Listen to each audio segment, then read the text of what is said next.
राजकुमार की परीक्षा। बुद्ध के पास एक राजकुमार दीक्षित हो गया। दीक्षा के दूसरे ही दिन किसी श्राविका के घर उसे भिक्षा लेने बुद्ध ने भेज दिया। वो वहाँ गया। रास्ते में 2-3 घटनाएं ऐसी घटी, लौटते में उनसे वो बहुत परेशान हो गया।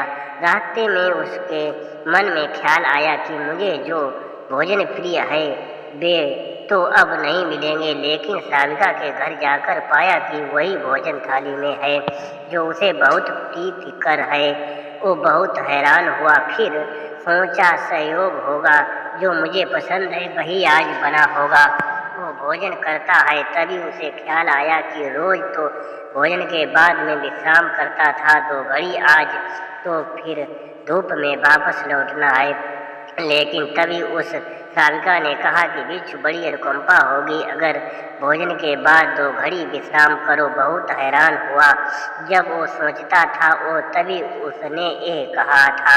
फिर भी सोचा संयोग की बात होगी कि मेरे मन भी बात आई और उसके मन में भी सहज बात आई कि भोजन के बाद विश्राम कर लें। चटाई बिछा दी गई। वो लेट गया। लेटते ही उसे ख्याल आया कि आज न तो अपना कोई साया है, न कोई छप्पर है, न अपना कोई बिछौना है। अब तो आकाश छप्पर है, जमीन बिछौना है। ये सोचता था और वो श्राविका लौटती थी। उसने पीछे से कहा, बनते ऐसा क्यों सोचते हैं? न तो किसी की साया है, न किसी का साया है। अब संयोग मानना कठिन था। अब तो बात स्पष्ट थी। वो उठकर बैठ गया और उसने कहा कि मैं बड़ी हैरानी में हूँ। क्या मेरे विचार तुम तक पहुँच जाते हैं? क्या मेरा अंतःकरण तुम पढ़ लेती हो? उस श्राविका ने कहा, निश्चित ही। पहले तो सबसे पहले स्वयं के विचारों का निरीक्षण शुरू किया था।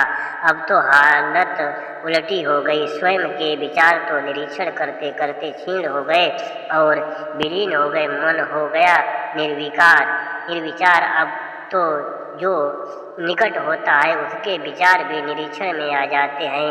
वो भिक्षु घबरा कर खड़ा हो गया और उसने कहा कि मुझे आज्ञा दे, मैं जाऊं। उसके हाथ पैर कांपने लगे। उस श्राविका ने कहा, इतने घबराते क्यों हैं? इसमें घबराने की क्या बात है? लेकिन भिक्षु फिर रुका नहीं। वो वापस लौटा और उसने बुद्ध से कहा, क्षमा करें, उस द्वार पर दोबारा भिक्षा मांगने मैं न जा सकूंगा। बुद्ध ने कहा, कुछ गलती हुई, वहाँ कोई भूल हुई? उस भिक्षु ने कहा, न तो भूल हुई है न कोई गलती। बहुत आदर सम्मान और जो भोजन मुझे प्रिय था वो मिला। लेकिन वो श्राविका, वो युवती दूसरे के मन के विचारों को पढ़ लेती है। ये तो बड़ी खतरनाक बात है, क्योंकि उस सुंदर युवती को देखकर मेरे मन में तो काम वासना भी उठी, विकार भी उठा था। वो भी पढ़ लिया गया होगा। अब मैं कैसे वहाँ जाऊँ? कैसे उसके सामने खड़ा होऊंगा?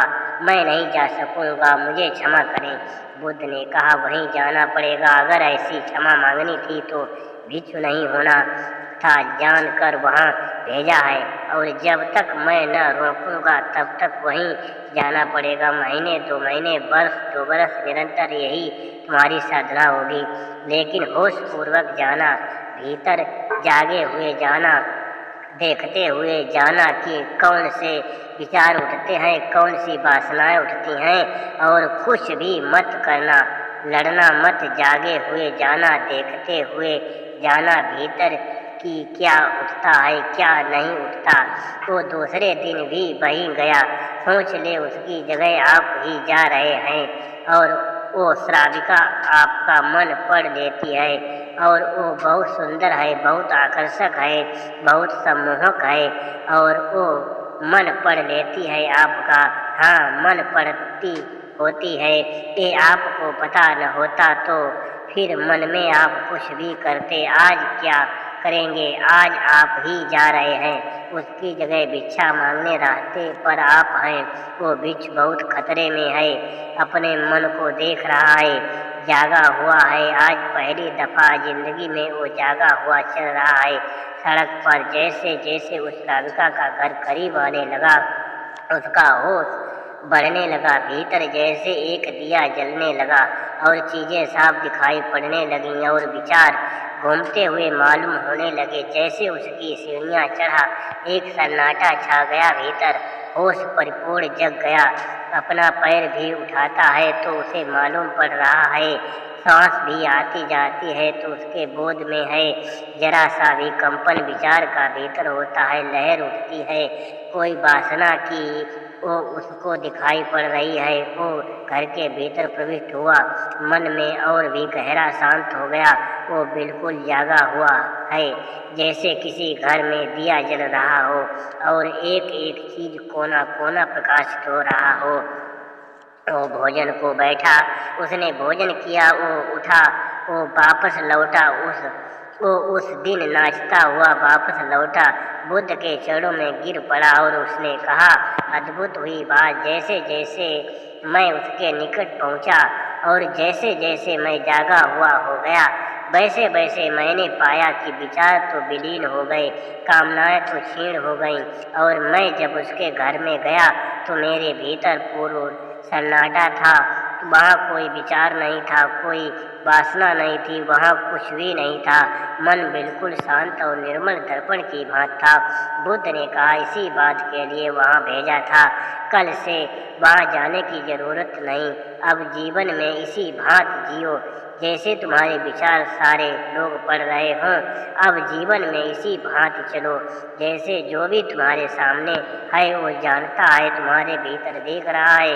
इस भांति भीतर चलो, भीतर जागे रहो। जैसे जैसे जागरण बढ़ेगा वैसे वैसे विचार वासना क्षीण होती चली जाएंगी। जिस दिन जागरण पूर्ण होगा उस दिन तुम्हारे जीवन में कोई कालिमा, कोई कलश रह जाने वाला नहीं है। उस दिन एक आत्म क्रांति हो जाती है। इस स्थिति को जागने को, इस चैतन्य के जागने को मैं कह रहा हूँ। विवेक जागरण। नमो बुद्धाय।